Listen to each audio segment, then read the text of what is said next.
Mga master, okay lang bang? Huwag niyong skip ang mga ads sa aking mga video kung okay lang mga master. Salamat sa solid na suporta po. Yon, what's up mga masters? Nandito na naman tayo sa panibagong araw, panibagong kabanata na naman ang pagsasama-samahan natin ngayon guys.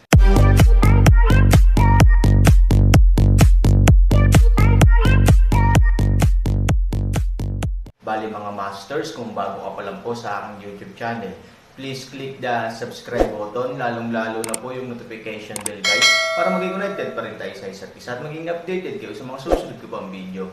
Bali mga masters, bago natin umpisahan ng kwento ay mag-shoutout po muna tayo para sa mga solid nating tagapakinig. Shoutout kay One Piece PH at shoutout kay Justin Villanueva. Yun na nga mga masters, no? Bali hindi na ito patagalin. In 3, 2, 1, let's go! Mukhang hindi naputol ang kawayan.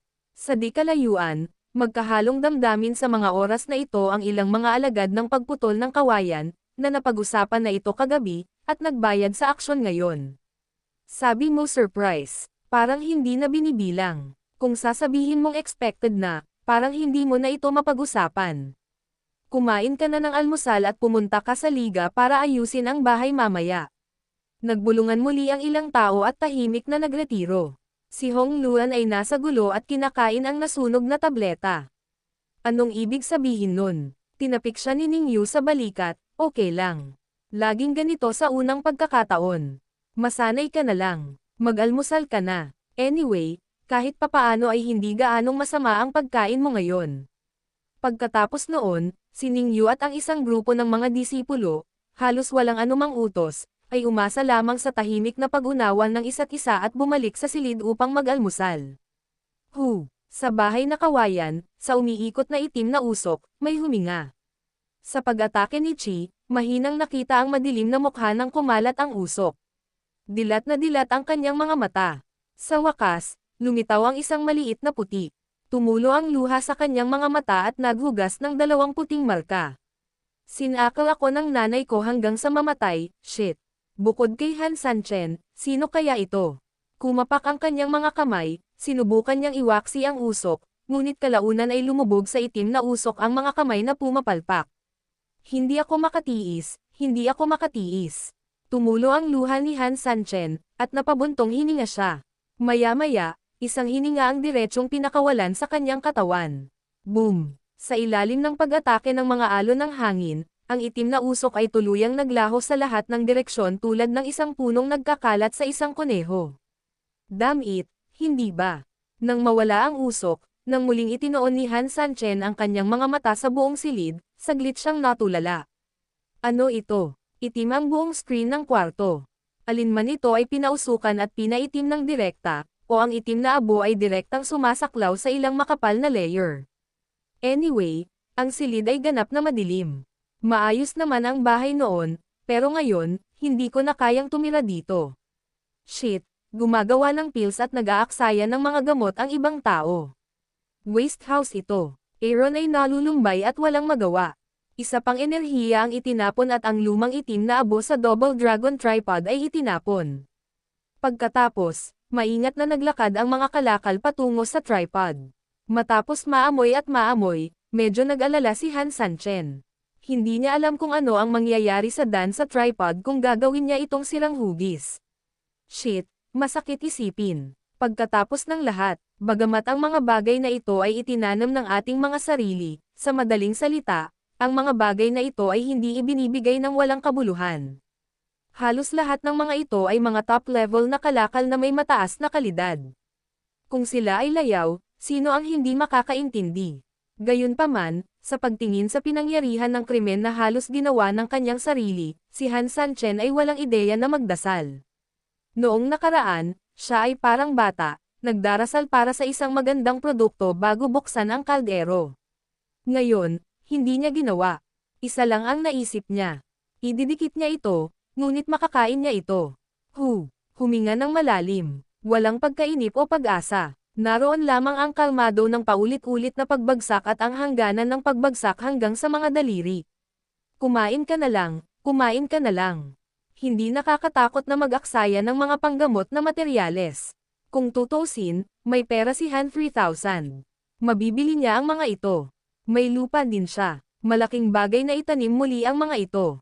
Gayunpaman, sa harap ng napakaraming tao, lalo na ang mga bagong mag-aaral ng Ghost City of the Devil Cloud at ang lungsod ng bumagsak, talagang nakakahiyang magkaroon ng 3 silid at isang sala na may mga daliri sa paa. Bagamat, ngayon ay medyo nabaligtad. Uncle Ding, leave me some last dignity. Salamat. Pagkatapos ng mga salita, pinigil ni Han Sancheng ang kanyang hininga, at pagkatapos ay naglagay ng alon ng enerhiya ang buong lalaki sa kanyang mga kamay at direktang itinutok sa bibig ng tripod. Boom! Agad na kumalat ang energy mask at black ash sa bibig ng tripod. Umubo si Aaron at diretsyong inilagay ang ulo sa tripod. Fuck!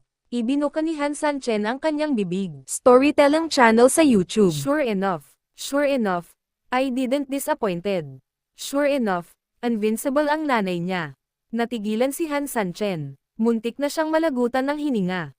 Hindi magagapi. Ang ilalim ng tripod ay ganap na pinaso at itim. Ito ay, sa sobrang kahihiyan ay umabot sa tuktok. Sino ba talaga ang gumawa ng bagay na ito? Sino ang nahihiya? Hindi na kay Han 3000. Siguradong kumikinang sa tripod ang mga pildores ng mga tao kapag binuksan ang mga ito. Ang mga pildores ay malinaw at mabango. Sa kabilang banda, ang Erens ay isang malaking madilim na lugar, na bumubuo, isang bukol ng sarili nitong, hindi banggitin ang maraming mga bilog, hindi mo mahanap ang isang bilog na parang arco sa bukol na. Ito ganap na napalitan ng dilim na kunin ito gamit ang kanyang mga kamay. Ang bagay na ito ay mas malaki kaysa sa dumi ng baka, hindi mo sinusubukan at hindi nararapat na gumawa ng sarili mong mga bagay. Sa huli, gumugol ako ng maraming nangungunang mga halamang gamot upang pinuhin ang mga ito. Napakaraming totoong enerhiya din ang aking ginugol. Mukhang masyadong aksayado na ibigay ang mga ito nang hindi kumakain o sinusubukan. Grass, yung tableta na ginawa mo sa sarili mo, kailangan mong tikman kapag umiiyak ka. Sa sandaling ipinikit niya ang kanyang mga mata, direktang sinimulan ni Han Sanchen ang isang flow dito, at pagkatapos ay inilagay ito sa kanyang bibig. Pagkatapos ng pagungol, samukasihan ng 3,000. Hindi sa hindi kayang tiisin ni Han Sanchen, ngunit ito ay ang subconscious resistance at reflection ng kanyang katawan. Nanay niya, ano to? Grabe naman no. Si Han 3,000 ay tumingin sa nalalabi na dumura mula sa lupa, at saglit na hindi siya nakaimik sa itaas. Kahit na ang lupa ay hindi mahirap lunukan sa mga tuntunin ng tibay ng Aaron, ngunit mas masahol pa ito kaysa sa Earth. Kahit may kakaibang amoy dito. Sabi ko kaya ko na, pero ngayon parang wala na talaga akong pag-asa. Hindi naman kinakain ng baboy dahil lang sa lasa. Umiling siya ng walang gana. Ginalaw ni Han Sanchen ang kanyang kamay at ibinaba ang kanyang espada. Ang madilim na bagay ay itinapon ni Han Sanchen. Sa isang mapurol na putok, masunurin itong pumunta sa kanyang sulok. Sa biglaang pagbagsak na ito, nabasag din ang pangunahing hugis ng bukol. Gayunpaman, nang huhugasan na sana ni Han Sanchen ang tripod at magsimulang muli, ang liwanag mula sa gilid ng kanyang mata ay nasilip ang tila kumikislap sa tripod. Napagtanto ni Han Sanchen na tila may mali, nakasimangot at nakatitig sa likod. Tamang-tama, sa ilalim ng malakas na pagkahulog, ang bagay ay nahati sa paligid, at sa gitna ng split, mayroong isang bagay na nagniningning. Ano? Binilisan ni Han Sanyi ang pagpunta sa sulok, tumingkayad, at nilinis ang mga bagay sa paligid niya. Isang bagay na kasing laki ng isang itlog, tulad ng isang bilog ngunit hindi isang bilog, tulad ng isang alips ngunit hindi isang alips, ang lumitaw sa harap ni Han Sanyi. Bagaman, sa ilang mga lawak, nakakasakit ng ulo ang gumamit ng malaking bukol ng mga bagay upang makagawa ng tapos na produkto na kasing laki ng itlog, hanggat hindi ito isang itim na tupa, ito ay mas mahusay kaysa sa wala. Bukod dito, hindi bababa sa maaari kong hawakan ang bagay na ito at ipagmalaki na ito ang asensya ng aking sariling pagpino, upang patatagin ang aking nag-iisang mukha pagkatapos na mabaligtad. Anyway, hindi sila marunong magpino ng pills. Sa pag-iisip nito, sa wakas ay nagpakita si Han Sanchen ng mahinang ngiti sa kanyang mukha. Bang-bang! Biglang dahan-daang bumukas ang pinto ng bahay na kawayan. Tumayo si Aaron at bahagyang umubo. Sino ta? Leader ng alyansa, nandito kami para ayusin ang bahay mong kawayan. Gusto naming itanong kung kailan ka makakalabas. Ayusin mo, shit, parang. Natapakan ako ng mga tao nang makita ko na lang ang mukha ko. Anong kwarto ang aayusin? Ayos naman ang kwarto ko. I'm refining pills. Pagkatapos noon, narinig ni Han Sanchen ang mga tawa sa labas, bagamat pinipigilan silang tumawa, namula si Han Sanchen at sinulyapan ng gintong elixir sa kanyang kamay, mukha. Depende sa iyo. Pagkatapos ay tumayo siya at naglakad ng dahan-dahan patungo sa pinto. Nagtatawanan ang ilang alagad sa pintuan. Si Han Sansan ang kanilang pinuno. Bagamat nakatanggap sila ng propesyonal na pagsasanay, sa pangkalahatan ay ayaw nilang tumawa, ngunit hindi nila ito mapigilan. Ang pinuno ng kanyang sariling alyansa ay gumawa ng mga table tasks at pinasabog ang bahay. Habang pinag-iisipan niya iyon, mas nagiging nakakatawa ito. Pero hindi napansin ng 5 tao. Sa oras na ito, malumanay na bumukas ang pinto, at pagkatapos ay muling isinara sa isang iglap. Gayunpaman, sa isang napakaikling proseso, mayroon ng isa pang tao sa pintuan. Ito ay Han 3,000. Masayang nagtawanan silang 5. Bigla na lang silang natakot kaya kinilig sila at mabilis na inalis ang kanilang mga ngiti.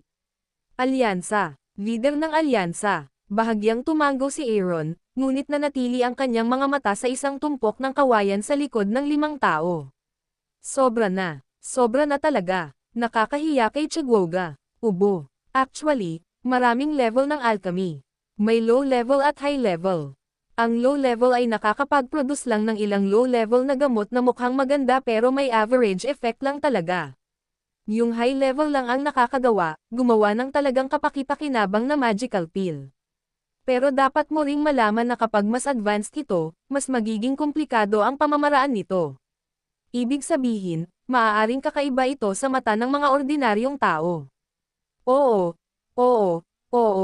5 tao ang yumuko at tumango na parang minasa ng bawang. Pero obviously, makikita mo ang bahagyang nakataas na sulok ng kanilang mga bibig sa kanilang mga mukha. Napahiya si Aaron. Inilabas niya ang hugis itlog na maliit na gintong tableta at inilagay sa harap ng 5 tao. Huminto sa pagtawa ang 5 tao at tumingin sa Aaron. Itim na usok. Iyon ay dahil may ilang hindi kinakailangang mga dumi sa mga materyales na ginagamit sa pagpino ng mga table tasks. Sinanay ko ito, kaya natural na madilim. Nakikita mo, hindi ba ito ang katapusan? Itinuwid ni Han 3000 ang kanyang likod, halatang seryosong kalokohan ang nagsasalita. Napakaganda talaga ng golden pill na ito. Gayunpaman, hindi ba't sinabi mo lang na lower level pill lang ang pwedeng maging marangya? Ito. Natigilan si Han Sanchen. Hindi niya inaasahan na bigla na lang siyang tatalikuran ng kanyang mga alagad. Sinabi ko rin na ang mga iyon ay pinadalisay ng mga ordinaryong tao. Ordinaryo ba ako, ang iyong pinuno? Han 3000 strong supported the way. Ang major ng liga ay walang kapantay, tulad ng banal na dragon, paano ito magiging isang ordinaryong tao? Tama ka. Sino ang pinuno ng ating alyansa? Ito ay isang Diyos at tao. Ito ay tiyak na makakasigurado na ang kulay, halimuyak, hitsura at panloob ay pareho. Maraming ibang tao ang mabilis na nambobola, ngunit malinaw na nakita ni Han 3000 ang pangungutya sa kanilang mga mata. Bagamat sila'y mga alagad, halatang hindi sila tanga. Sa pagtingin sa Pildores na kasing laki ng itlog sa harap nila, at kumonekta sa napakaraming bagong tao, kitang-kita na ang pinuno ng alyansa ay naghahanda na gumawa ng maraming bilang ng mga tableta. Napakaliit ng isang ito. Malinaw, hindi na kailangan mga salita. Hindi ito malalaman ni Han Sanchen, isang espiritu ng tao, ngunit pinasabog ito ng baka. Kahit na mahirap gawin ito, dapat itong patuloy na pumutok. Don't flatter me. Totoo ang sinabi ko. Kahit napakaliit nito, actually. Nang sabihin ito ni Han Sanchen, sinadya niyang nagsuot ng mapagmataas at kaakit-akit na anyo. Ang 5 tao ay sabik na tumingin kay Han Sanchen, at halatang gustong malaman kung gaano kalakas ang tableta.